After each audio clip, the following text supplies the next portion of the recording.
Hey Non-Techies, this is Jess from Non-Techie HQ. In today's tutorial, we will go over how to add business information to a SquareSpace website. First, log into your SquareSpace store. From your dashboard, you will click Settings. In Settings, we will go to Selling, and then we will go to Business Information. From here, you could go through and add your phone number, the contact email, your physical location. If you don't have a physical location, you can leave this blank.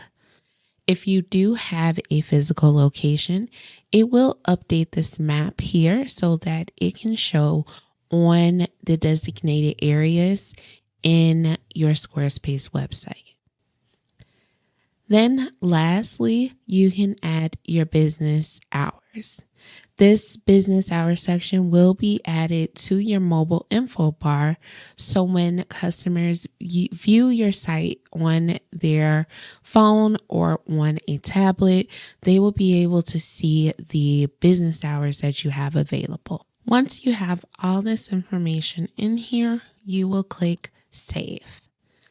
And that will save your information and it will show up in the theme that you have chosen. So that is how you add business information to your SquareSpace website for use throughout your site.